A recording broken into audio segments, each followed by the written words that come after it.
Premanandi Hayaribo Jayom Vishnu Pad Paramahangsa Padavraja Acharya Asataris Sri Shimad ISKCON BBT Founder Charles Divine Grace AC Bhaktivedanta Swami Maharaj Prabhupada Ki Jai Nitya Leela Pravishya Om Vishnu Pad Divine Grace Srila Bhakti Siddhanta Saraswati Thakur Prabhupada Ki Jai Ananta Koti Vaishnava Vrinda Ki Jai Nam Acharya Srila Haridas Thakur Ki Jai Prem Sakahosh Krishna Chaitanya Prabhu Nityananda Shri Advaita Gadadhara Shri Vasudeva Gaur Bhakta Vrinda Ki Jai Shri Shri Radha Krishna Gopa Gopana Shama Kunda Radha Kunda Gira Govardhan Ki Jai Shri Brajabhumi Nam Nam Ki Jai Shri Navadip Mayapur Dham Ki Jai Shri Lal Chal Jagannath Puri Dham Ki Jai Ganga Mai Ki Jai Jamuna Mai Ki Jai Bhakti Devi Ki Jai Shrimati Tulsi Maharani Ki Jai Your most beautiful lordship Shri Shukmini Dwarkadish Ki Jai Shri Shukmini Dwarkanath Ki Jai Shri Shri Jagannath Baladev Subhadra Ki Jai Shri Shri Gaurnitai Ki Jai Samabeta Bhaktivinoda Ki Jai Going back to home, back to Godhead Ki Jai, ISKCON Los Angeles Yatra Ki Jai, Brihad Madanga Transcendental Book Distribution Ki Jai, International Food for Life Transcendental Prasadam Distribution Ki Jai, Shri Harinam Sankirtan Ki Jai, Nitai Gaur Premanandi Hari Hari Bol. All glories to the seven devotees, all glories to the seven devotees, all glories to the seven devotees, all glories to Shri Shri Guru and Gauranga, glory Srila Prabhupada.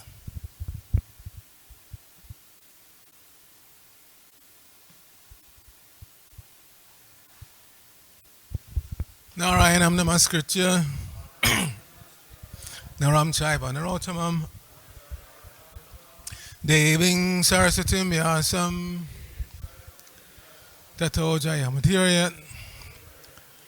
Before reciting the Srimad Bhagavatam, which is our very means of conquest, let us offer respectful obeisances unto the personality of God and Lord Narayan, unto Narayan Rishi, the supermost human being, unto Mother Saraswati, the goddess of learning, unto Srila Vyasadeva, the author, and unto Srila Prabhupada, the translator, commentator, and our spiritual master. Nashna Prayeshu Bhadreshu Nityam Bhagavata Sevaya Bhagavatyuttama Shloke Bhaktir Bhavati Naistiki. By regularly attending the Srimad Bhagavatam class and by rendering service unto the pure devotee, all that is troublesome to the heart is almost completely destroyed, and loving devotional service unto the personality of God, it is worship with transcendental songs, becomes established as an irrevocable fact. Om Namo Bhagavate Vasudevaya. Om Namo Bhagavate Vasudevaya. Om Namo Bhagavate Vasudevaya. So we're continuing our reading from the Srimad Bhagavatam. This is the third canto, chapter 3. Text should be 20.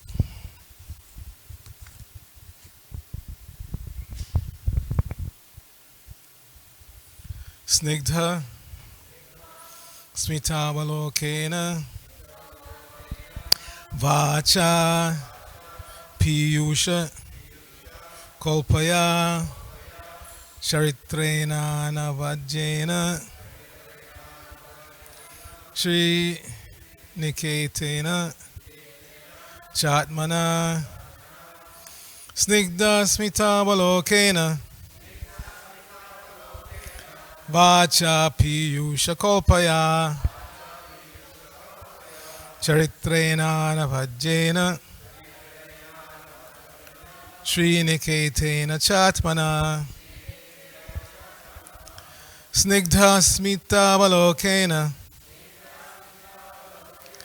Vacha Piyusha Kolpaya Charitrena Navajena Shri Niketena Chatmana Snigdha Smita Valokena Vacha Piyusha Kolpaya Charitrena Navajena Shri Niketena Chatmana. Please chant.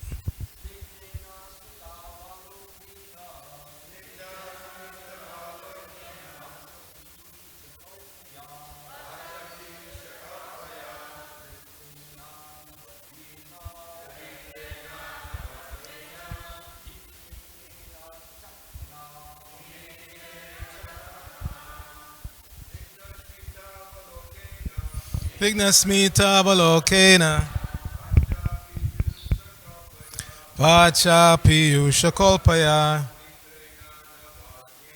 Charitrena Navajena Sriniketena Chatmana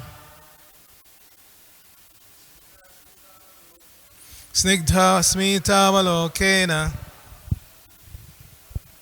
Vacha Piyusha Kolpaya Charitrena Navajena Sriniketena Chatmana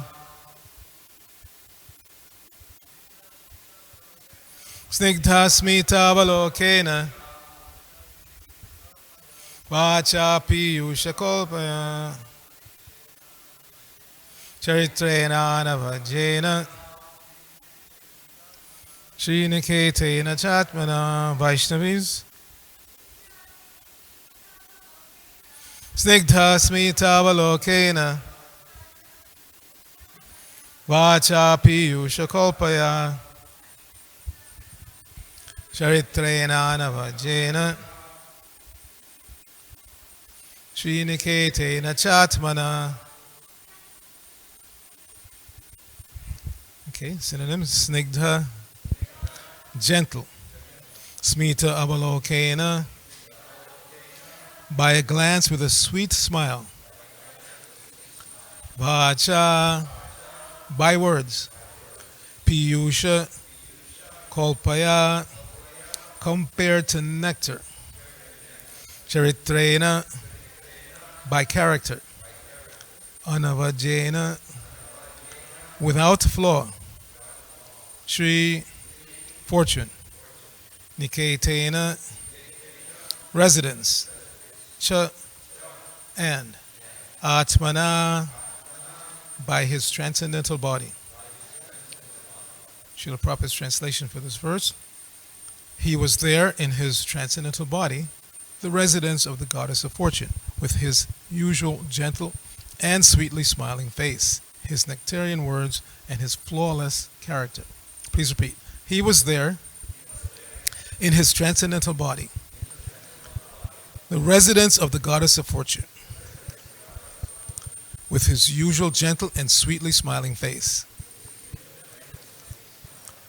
his nectarian words, and his flawless character. Srila Prabhupada's purport. In the previous verse, it is described that Lord Krishna, being situated in the truths of Sankhya philosophy, is detached from all kinds of matter. In the present verse, it is described that he is the residence of the goddess of fortune. These two things are not at all contradictory. Lord Krishna is detached from the variegatedness of the inferior nature, but he is in eternal, blissful enjoyment of the spiritual nature or his internal potency. One who has a poor fund of knowledge cannot understand this distinction between the external and internal potencies. In Bhagavad Gita, the internal potency is described as the para prakriti. In the Vishnu Purana also, the internal potency of Vishnu is described as para shakti. The Lord is never detached from the association of para shakti. This para shakti and her manifestations are described in the Brahma Samhita 537 as Ananda Chinmaya Rasa Pratipavitabhi. The Lord is eternally joyful and cognizant in the taste derived from such transcendental bliss. Negation of the variegatedness of the inferior energy does not necessitate the negation of the positive transcendental bliss of the spiritual world. Therefore, the Lord's gentleness, his smile, his character, and everything related to him are all transcendental. Such manifestations of the internal potency are the reality of which the material shadow is only a temporary representation from which everyone with proper knowledge must be detached. Nama Om Vishnu Padaya Krishna Prishnaya Bhutale Srimati Bhaktivedanta Swami Nityanamane Namaste Saraswati Deve Gauravani Pacharane Nirvishesha Shunyavadi Paschitya Deshtarne Om Agyana Timarandasya Gyananjana Shalakaya Chakshur Unmilitam Jaina Tasmai Shri Gurave Namaha Shri Chaitanya Mano Bhishtang Snapitang Jaina Bhutale Swayam Rupa Kadamayam Dadati Swapadantikam Vandeyahang Shri Guru Shri Takamalam Shri Gurun Vaishnavangscha, Shri Rupam Sagadatam Sahagana Raghunatam Vitam Tang Sajivam, Sadvaitam Savadutam Purjana Sahitam Krishna Chaitanya Devam, Shri Radha Krishna Padan Sahagana Lalita, Shri Vishakam Vitangscha. Hey Krishna Karuna Sindhu, Dina Bando Jagatpate, Gopesha Gopika Kanta Radha Kanta Namosate, Tapta Kanchana Gorangi, Radhe Vrindavaneshwari, Vrishabhanu Sute Devi Pranamami Haripriye, Vancha Kalpatarubhyascha Kripa Sindhubhya Evacha, Patitanang Pavanebhyo Vaishnavebhyo Namo Namaha. Jai Shri Krishna Chaitanya Prabhu Nityananda Shri Advaita Gadadhara Shivasadi Gaur Bhaktivinoda. Hare Krishna, Krishna Krishna, Hare Hare. Hare Rama, Rama Rama, Hare Hare. So we're continuing to hear about the Lord's pastimes out of Vrindavan. So one may say, how is it possible for Krishna to have pastimes out of Vrindavan? Wherever Krishna is, that is Vrindavan. And Krishna is everywhere. Prabhupada alluded to that many times, that yes, you don't have to go running to Vrindavan. If you become Krishna conscious, that means you're with Krishna at every moment, so wherever you are is Vrindavan. And he proved it himself. By coming west, he brought Vrindavan with him. Wherever Prabhupada went, that was Vrindavan, because he was with Krishna at every moment.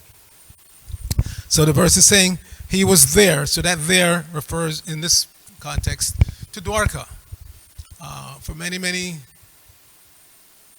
centuries, people have been doubting about the existence of this Dwarka, this wonderful city that was described in Mahabharata and elsewhere in Vedic literature. Where is this place? And lo and behold, later on, they discovered this sunken city off the coast, west coast of India, because the place that's called Dwarka now on the coast itself obviously doesn't match the description that's in the Vedic literature. But they went out and they discovered that there was this vast city sunken off the coast of India. Just like they did with the bridge of Ramachandra. They, for many, many centuries, doubted that, what is this stone bridge that was built from India to Lanka? It's just mythology. But lo and behold, from space, they can actually see it.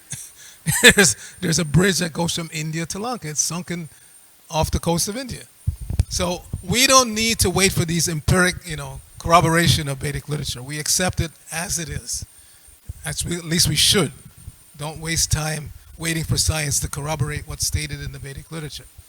We just accept it as it is. And what's clearly described in the Vedic literature, especially in the Bhagavad Gita by Krishna himself, is that we're all being conducted by three modes: goodness, passion, and ignorance. And he says in the 7th chapter that these modes are actually coming from me. They're manifestations of my energy. But I'm independent of them. We're not independent, you see? We're trying so hard to be independent. Right now, the Ukrainians are fighting for independence from their bullying neighbor who's trying to overrun them out of envy and greed. And because everybody there is under the control of the modes of nature. Some are in goodness, so they see that as being hellish. Well, who are you to come and try to take over our country? We'll fight you. Other people are in passion. Other people are in ignorance. I don't care. I have the strength of arms, so I can do what I want. Online, I was in a forum. Some guy was saying that, Mr. Putin actually has no vulnerabilities. And I wrote back, I said, no, you're wrong. He's human. He has one fatal flaw. He's going to die like everybody else.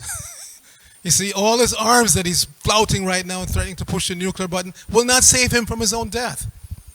And foolish people can't see that. They can't see that I am going to die.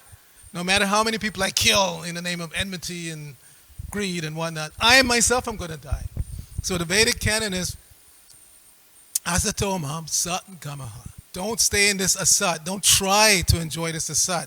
Everything here is temporary. Everything. So we're trying to enjoy our own bodies and the bodies of others and the material nature. It's all temporary. And therefore, those who are intelligent, yehi sangsparshita bhoga, dukkha yonaya evate. Adyantamata konti, nate shuramate buddha. This is in the 5th chapter, towards the end. Krishna is pointing out that yehi sangsparshita bhoga. Those who are intelligent, they have some intelligence, they can see that it doesn't make sense chasing after happiness in this temporary material world. Why? Because they have some inkling that they are eternal. Without that, people don't get it. And this is a problem. That's why Prabhupada said these communists are like the worst form of leadership, because they're atheists, they're godless, and they don't see any ramifications to the evil things that they do. They think as long as I stay strong and I'm surrounded by my army and I have my nuclear weapons and I have this and money, billions of dollars in the bank, I'm cool, I'm good. No, but these are false soldiers, fallible soldiers. They can't protect you from cruel death. And therefore, Krishna says, if you don't surrender to me voluntarily, Mrityu Sarva Harasharham, I'm going to appear before you in the form of death. You may have killed so many people in your lifetime, and but you yourself are going to die. You cannot protect yourself from that. This is what you should be endeavoring to do. Is there a way that I can avoid my own death? Instead of simply planning how to kill others, plan how to save yourself from death. Plan how to save yourself from death. So here it's being described, Krishna's situation in Dwarka. Snigdha. He's manifesting his eternal, beautiful form. Smita Avalokena. Beautiful smile. Who doesn't appreciate a beautiful smile? If you go online and look up Kirtan in Kiev before this war started. So I have myself personally have a YouTube channel where I've been there many times and I've posted videos of these thousands of Ukrainian and other devotees chanting, smiling happily. And this is what attracts the public. If you see devotees, hundreds of devotees marching beautifully, beautifully decorated faces, dressed nicely, playing mridanga, kartals, it's attractive. And so people, before the Kirtan party comes, you'll see it many times, they're window shopping and looking for this. And as soon as the Hare Krishna party comes along, they forget all that. They take out their cameras, they're taking pictures, taking videos, because the devotees are attractive. Why are the devotees attractive? Because they're carrying Krishna. It's not that we ourselves are attractive. What's attractive about this material body? It's a bag of skin and bone and just like any other material body out there. But because we are following and trying to please Krishna by taking to the Yuga Dharma, putting on the tilak, wearing the kanti mala, dressing like Prabhupada wanted us to dress, and chanting above all, Hare Krishna, Krishna Krishna, Hare Hare, Hare Rama, Rama Rama, Hare. This mantra is non-different from Krishna. And therefore, if we chant sincerely, it invokes Krishna's presence, and people can feel that. Before the party comes along, they're moded out, as we say. They're simply in these three modes, combinations. Some are more in goodness, some are more in passion, some are, nowadays are in ignorance. Simply on the bodily platform, making distinctions based on the body. If I can make my body stronger than yours, which is real foolish nowadays because, there are more guns in America than people. So you may be a big bad guy. I've seen a big bad guy jumps out of his car, road rage, and some little guy pulls out the gun. All right, you want it? He has to jump back in his car and leave. So being a big bad guy or girl in this modern world is just foolish. Surrender to Krishna and try to take Krishna's protection. I'm just a night owl anyway, but last night I was up after midnight corresponding with one devotee in Ukraine because our midnight is 9 a.m. over there already. So, and I asked him, how are things going? He said, well, the deities have been taken away, spirited away. I don't know if they took them out of the country or just hid them somewhere. But unfortunately, not all the devotees are safe. Some devotees have been injured already. So you may wonder, why? Why would Krishna allow this? So we just have to, like we've discussed this many times, like in the case of Prahlad or Hiranyakashipu and other big demons, why would Krishna allow them to harm people? Why not immediately come and chop their heads off? Why wait till... So this is part of Krishna's unfolding of what he does. We cannot second guess Krishna. This is why people lose faith. Because if there is a God and God is all powerful, why doesn't he come right now and just release his chakra and cut up all the Russian troops and let them leave the Ukrainians alone? Because we're seeing, again, innocent versus non-innocent. But nobody in this world is innocent. Everybody's here for a reason, because they're criminal. Prabhupada repeat that many times. They're all criminal. Anybody who doesn't surrender to Krishna is a criminal. A thief. Krishna says, Stena eva sa uchate. If you're trying to enjoy my energy without surrendering to me, then you're a thief. You think you're independent, but you cannot be independent even of oxygen for a few seconds, a few minutes. I think the world record for one breath, and they prove it by going underwater, people free dive, take a breath and go under and go deep and then come back up. I think the world record is about 5 minutes, somewhere close to that. But still not independent. So for 5 minutes you can go without breathing, but after that you gotta breathe. So we're not independent. We are dependent on oxygen for keeping these bodies alive. And just because you can't see the oxygen doesn't mean it's not vital. So similarly, just because you can't see God doesn't mean he's not the vital substrate upholder of all existence. We shouldn't be so foolish. The atheists, again, they take something like this, like war, to further their atheism. If there is a God, how is he allowing children to die and, like that? Why doesn't he come and save everybody? God is not our order supplier. And that's why the first thing he tells us in the Bhagavad Gita is that you are eternal. You're not this body. Don't make your decisions based just on this bodily concept of life. Try to understand that you're eternal and plan for eternal emancipation, eternal freedom, not fighting. Yes, it's nice they're fighting for their freedom. They should stand up. Bullies should be stood up to. Otherwise, the whole world will be over. And just imagine, Kali Yuga lasts for 432,000 years. And we're only a little more than 5,000 years in. And look at the planet already. Look at what's going on. Horrible wars. This now is in the public eye, but there have been wars going on all over this planet, continually, practically. This whole Europe is a history of nothing but war. This whole Soviet Union, the Russian country, which is the biggest country in the world, by the way, was forged out of war after war after war. Fratricidal war. Not that they went to Africa to fight somebody to get, no. Fratricidal war. If you look at the history, some king would die and leave 5 sons. And the 5 sons couldn't get along. They fought amongst each other until one became the dominant, killed his brothers. You see? This is how this land was established. It's soaked with blood. So we can't be disturbed and surprised that there's a bloody war going on right now. It's always been going on. It's always been going on. It's not something new. The entire continent of Europe was carved out of blood. Again, fratricidal war to become the king, or religious wars, Catholic against Protestant, and it's not about what you look like. Again, because you can't tell a Ukrainian from a Russian. There's one video on YouTube where they captured one Russian soldier, and he was saying that, I don't know who to shoot at. Everybody looks the same. So it's not about, people make it nowadays about race and class and this and that. No, it's about being in the modes of nature and not realizing that the modes of nature, I liken it when I speak in colleges so they can get an understanding. It's like tuning into a particular radio station. You make the choice. You tune into the classical station, and then you hear, sonatas and, concertos and whatnot, and puts you in a particular mood. Somebody else tunes in voluntarily to the pop music station, and they get a certain mood from that. And other people voluntarily turn into the death metal station. Kill my landlord. And they get a particular mood from that. So you make that choice, but if you stay tuned into that station, you're going to act accordingly. You see? This is how the modes of nature work. So Krishna is telling us in the Bhagavad Gita, and his representative comes and points out to us, this is what's going on. Wake up. Tune into the right station. Tune into the Hare Krishna transcendental station. Just like we have in Utah. We have our transcendental Hare Krishna station there. That's what you should tune into constantly. Don't stop. Because if you lend your ear to the materialistic vibrations that come from the, whether it's, mode of goodness or mode of passion or mode of ignorance station, you're going to remain stuck in this material world. You're forming a particular mentality that is very difficult to get out of. So, Lord Krishna came and gave us the Bhagavad Gita with all the insights into his modes of nature and what he wants us to do.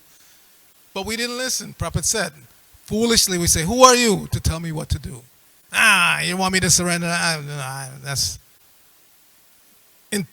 intolerable. Just like today, they started peace talks, and everybody knows the Russians are going to demand the Ukrainians surrender. And they're not going to surrender. Everybody's glorifying their president for not running away. And it's actually glorious that he didn't run away. The Americans told him, we can take you out. No, I'm going to stay and fight. That's what leaders are supposed to do. Not stay in your comfortable office and comfortable home and send young men to die. Meanwhile you're sipping whatever. That's not leadership. But that's what leaders are now like nowadays. Practically every country. So everybody's commending this guy, Zelensky, for staying with his countrymen and fighting. This is good.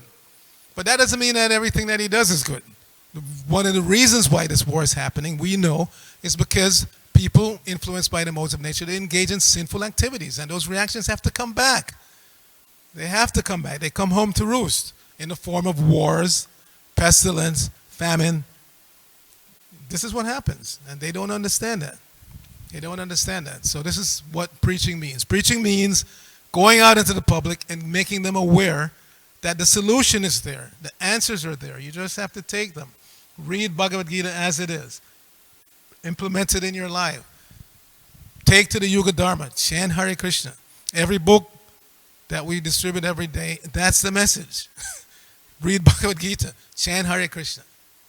So if you can give it to somebody directly, personally, fine. But best Prabhupada said is, what's the use of your 3 minutes preaching? Give them a book. If they can leave with a book, even they put it on the bookshelf and don't look at it for years, it will have its effect. When I was traveling through part of the former Soviet Union, it was in Armenia, Yerevan. So there was one devotee there, true story. This is how he became a devotee. He was a big businessman doing all kinds of business, and he was approached by a devotee on the street, gave him Bhagavad Gita, and just to get rid of him, he gave some money and took the book. Gave him whatever the currency was at the time, rubles, whatever, gave him some money, took the book back to his office and put it on the shelf. Never looked at it. So one day he's doing business as usual, and the phone call comes. His wife and daughter died in a car accident.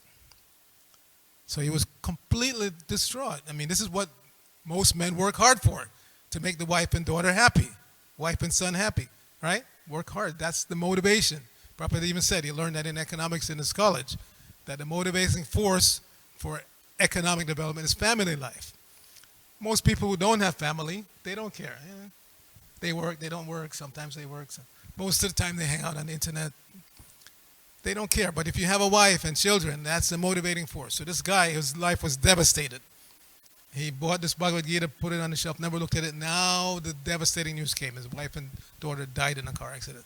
What to do? He's looking around and his eye fell on the Bhagavad Gita. So he starts reading. It's making more and more sense. And he goes looking for the devotees, and he becomes a devotee. So we shouldn't think that these books won't have their effect. They will. Don't worry. Prabhupada said, you don't worry. Leave it up to Krishna. Your job is simply to go out, like these soldiers, their job is to go out and fight. And this is what really props up the Soviet Union, is that they're, for the most part, their army is very loyal. So if the order comes down, go to such place and fight, go, throw a bomb on that, they do it. No question. So we're supposed to be like that also. No question. Prabhupada said, chant Hare Krishna. We chant Hare Krishna. Prabhupada said, go out in the public and distribute books. Chant on the streets. We do it. In the beginning, we were getting arrested.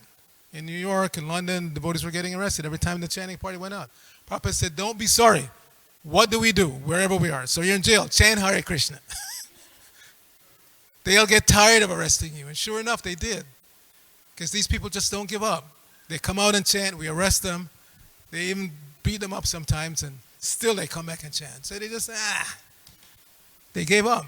Even in a country like the Soviet Union, where it's practically illegal, at any moment they can turn around and burn down the devotees. Still the devotees to go out and chant.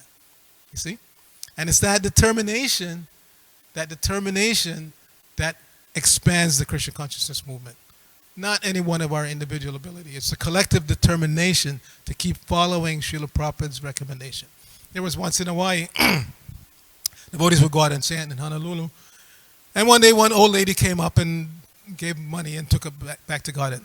So the devotees had noticed that they've seen her before, and so they asked her why, because she never before interacted with them. She said, you want to know why? Because I see that no matter what the weather, you people come out here. You're so determined, rain or shine, you come out and you chant and you do your thing. So I commend that. So this is what we need, firm determination, because we never know. We're thinking everything is hunky-dory, but this, Putin is threatening the nuclear weapon already. And we shouldn't think that it won't happen. It could happen. It could happen. Devotees asked Prabhupada, will there be a nuclear war? And Prabhupada said, it's possible, but if you continue to spread this Christian consciousness movement, that's the only hope. So we have no guarantees. These people are mad. It's one of the enemies of the living entity in conditioned life. There are 6 enemies: lust, anger, greed, envy, illusion, and madness. Because if you don't protect yourself by tuning into the right radio station, the right transcendental station, gradually, even the person in the mode of goodness becomes affected by passion and ignorance, and they descend into madness. This Putin, he's about our age. He's 70 years old. 70. I'll be 70 in October. Some of my godbrothers are already past 70, what to speak of Maharaj. So at 70 years old, this person is trying to hold the world hostage, not just Ukraine. I have 6,000 nuclear bombs. You see? This is his contribution, his legacy. He wants to hold the world hostage with nuclear weapons. Again, not knowing that he's also going to die. He cannot prevent his own death. So Prabhupada said, what is the credit if you kill somebody? They're all destined to die anyway. Credit is if you can save them from death. What is your credit? Since time immemorial, people have been killing each other with spears, with arrows, with clubs, whatever. So if you kill a whole bunch of people with a nuclear bomb, what is your credit? They're all going to die anyway. If you want real credit, try to save them. First of all, try to save yourself. So that's why I wrote online, no, you're wrong. Mr. Putin is not invulnerable. He's going to die like everybody else. The person never wrote back. Because it's obvious. There's nobody here that's invulnerable. Everybody is destined to die. So don't take shelter of the so-called strong leaders of the world. They have no strength. They can't save themselves. This is real strength. Save yourself first. Then you can save others.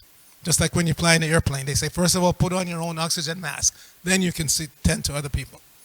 So first of all, save yourself. They can't do that. So we're taking shelter of Krishna, who is here being discussed about his Dwarka Lila, beautiful smile. And we should meditate on that beautiful smile. Krishna consciousness means remembering Krishna at every moment, whether times are good or bad, unhappy or sad, as the song says. Whatever condition you're in, take shelter of Krishna. Remember Krishna, Hare Bol. Nothing but Krishna, Krishna, Krishna, Krishna, Krishna, Krishna, Krishna. Hey. So there's a nice verse, I'll wrap up. How to remember Krishna.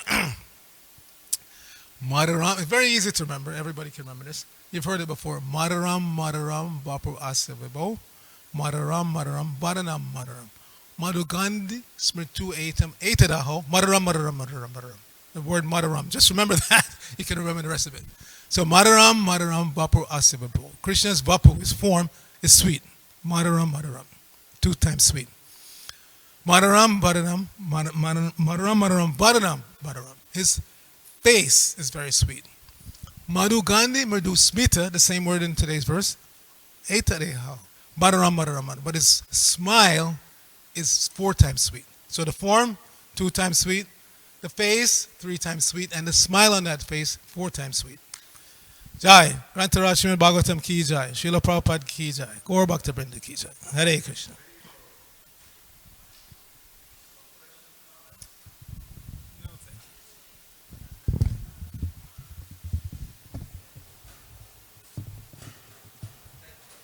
Hare Bol.